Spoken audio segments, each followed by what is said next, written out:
যদি চারিদিকে তাকান, আপনার জীবন এই 3.5 হাত বডিটা স্রেফ তার দয়ায় টিকে আছে, তার একটা নির্দেশের কারণে টিকে আছে।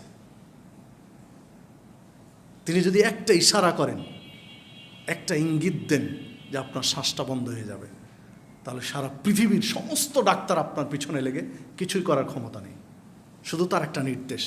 তাহলে আপনার পুরো জীবনটা তো স্রেফ তার দয়ায় চলছে, তার অনুগ্রহে চলছে, তার নিয়ামতের উপরে ভর করে আপনি পৃথিবীতে টিকে আছেন।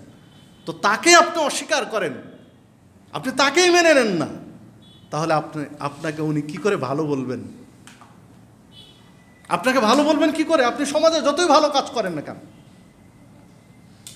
আপনি সমাজ দরদি যতই হন না কেন, আপনি সমাজ জাতির যে দেশের জন্য যাই কিছু করেন না কেন, আপনি যে দোকানের কর্মচারী, আপনি যে দোকানের কর্মকর্তা, আপনি দোকানের মালিকের নিয়ম মাফিক যদি না চলেন, আপনাকে দোকান থেকে বহিষ্কার করে দেবে, আপনার চাকরিচ্যুত করবে। আপনি সমাজে